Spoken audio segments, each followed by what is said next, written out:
Yeah, Brian Kelly got fired. Were you about to?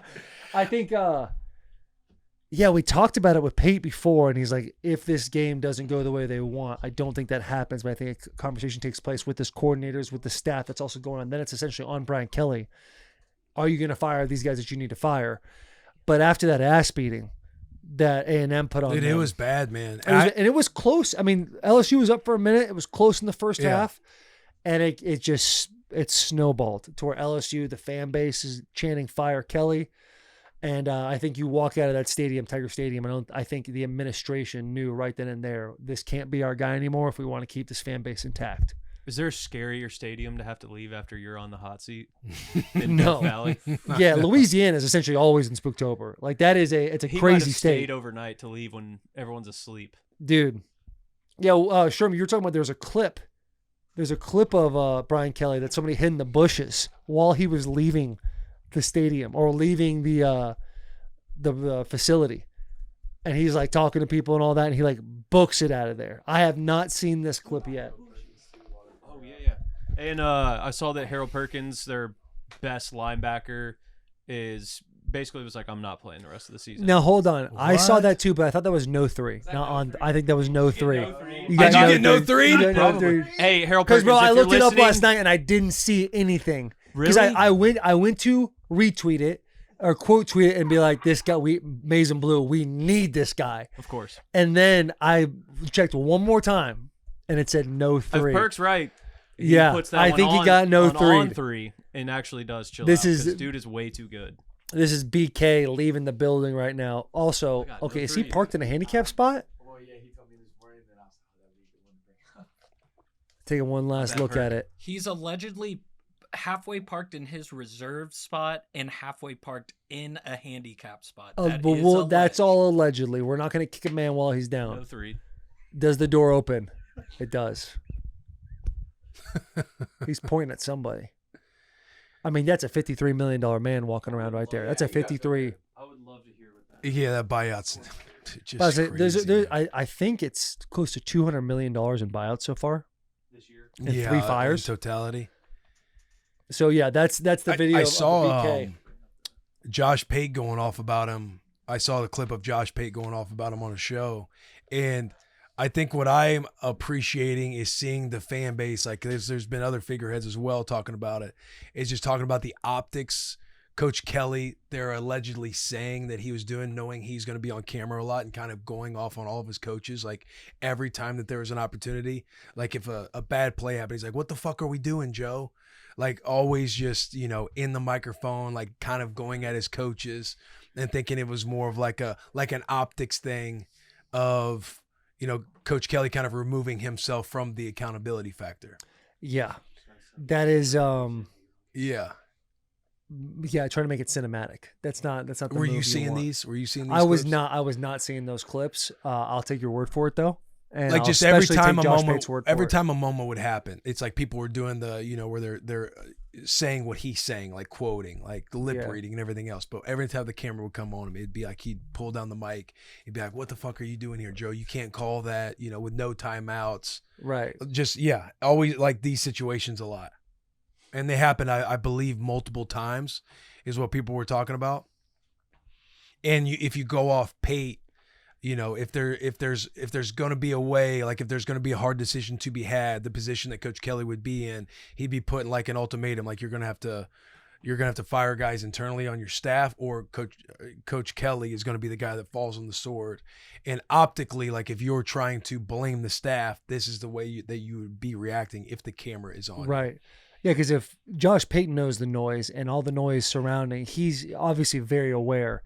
And it seemed like just that small little clip of what you're saying is he is preparing himself to fire guys in order to save his job. But that ass beating was so bad that everyone was just like, you know what, we're gonna have to do. We it. got to go another direction. We're gonna take out the trash.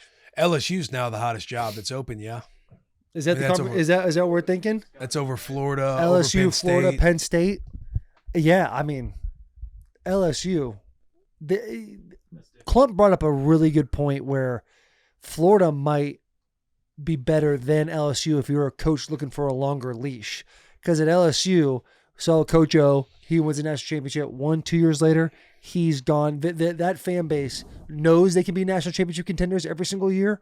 And they just think, all right, if you're not going to get it done in 1-2 years, we got to find the next guy, which could be the quickest way to ruin a program because you want a little more. You need to see these things kind of develop a little bit. Penn State, very similar, 10-2 coach over and over and over again. He's got to go. And so next coach that comes in, the expectation, you get 10-2.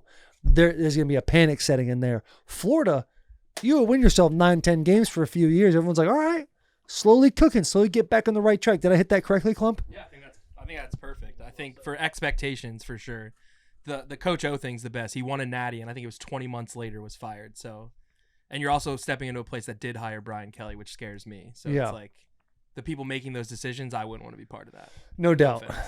No yeah, doubt. you got to make sure everything's aligned. I don't think they would just ensue just all this expectation. There is a standard at LSU, but I think these years with Brian Kelly, fan base is going to welcome if they have the right hire. Like they're going to have a leash, not to be like a losing record multiple years in a row seasons, but I think that they will have like patience with this next head coach if it calls for patience, and they're having like 9-3, 8-4 win seasons. But yeah, dude, a lot of jobs opened. A lot of jobs opening open. up. More jobs open at this point. I think we've seen in a long time, but also more head coaches kind of rearing their head earlier in the season, being like, "Oh, that guy could be a head coach at a major program." That guy, Alex Golish at USF or UCF, which one? USF. Matt Campbell, Iowa State. Like, yeah, Summerall, Tulane coach. You've got all these kind of coaches that are like, "Hey, we're ready for the next step." And it just seems like everything's working out where these big programs are ready for a guy to take the next step. Horrible year to be the Virginia Techs, the Yeah. UCLAs of the world Yeah. that need a coach. Not UCLA. I mean, I know they got their ass beat by Indiana, Yeah. but I think they're set. But it's not the year that you want your coach to get fired. Not a Yeah, year that you want yeah. to go. One of the big news stories after this weekend, after your game against LSU, is Brian Kelly was relieved of his duties as the head coach of the LSU Tigers. It's such an interesting situation that you're in because you're the last coach to play him. You're the last coach to beat him. But at one point in time, he hired you as the DC for Notre Dame. And so you can be as long-winded as you want in this situation, but what is your relationship like with Brian Kelly, that game, how it unfolded? I know that a lot of LSU Tigers fans were chanting, and I'm sure you guys have established some sort of relationship since you guys have parted ways, whether it's good or bad or indifferent. And I just kind of want to hear your thoughts about, your relationship with him and then how that game unfolded as they were chanting "Fire Kelly." Yeah, I mean, obviously, I have a ton of respect for Brian. Brian's the guy that gave me my first opportunity to kind of get on the big stage at Notre Dame. And at that point, I was a defensive coordinator at Wake Forest, and he was really the first guy to give me that chance. And so I have a ton of respect for him. We've got a great professional relationship, a lot of mutual respect for each other. You never want to see that for anybody. You certainly don't want to see that to a guy who has helped you in your career at some point and the guy that you respect. And so I think it's a lot of things. I think, one, I appreciate him and appreciate everything he did for me and my family, but also it's probably a quick notice to where this profession is. I saw this the other day. I think 3 of the top 15 teams in the preseason AP poll have already fired their coach at week 8. And so this is a week-to-week business more now than it's ever been. And you got to keep your head down. You got to keep grinding. Oh, I was gonna say it's like you gotta just keep your head down and just roll because bullets are flying everywhere. There's barbed wire over your head, and Elko's just out there front of the pack, 8-0, just crawling away, being like, I can get got at any moment.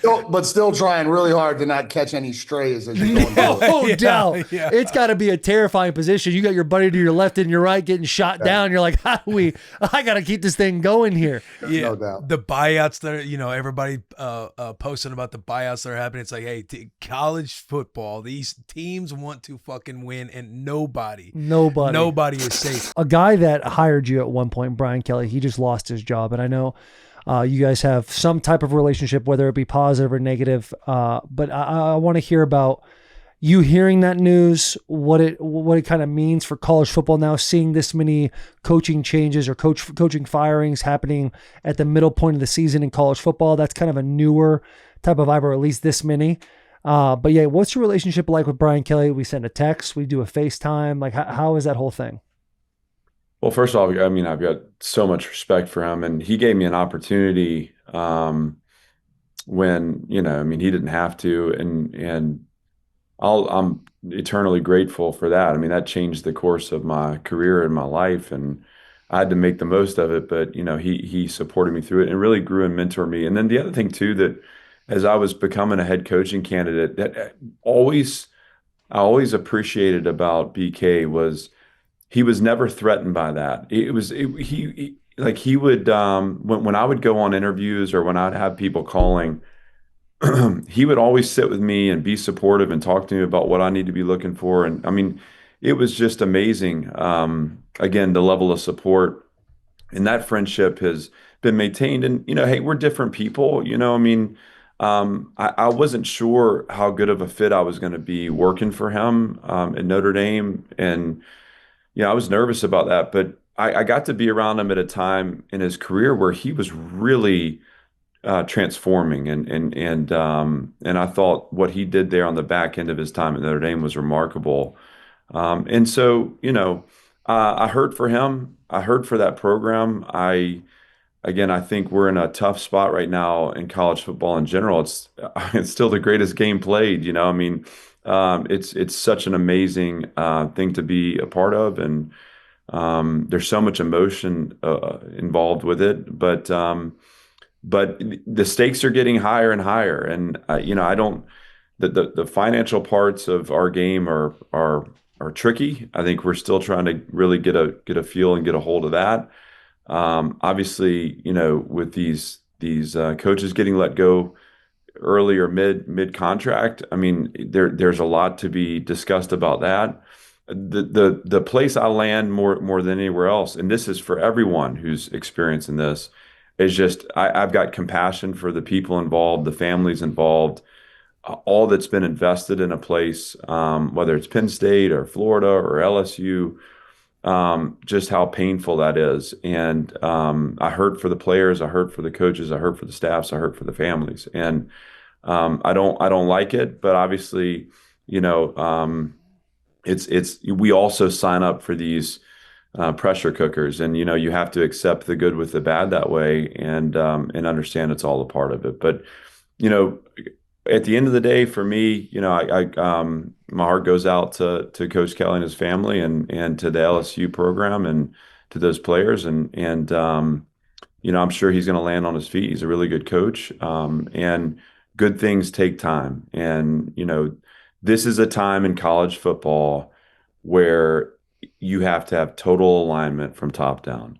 When you have total alignment, you have a chance to position yourself to be competitive.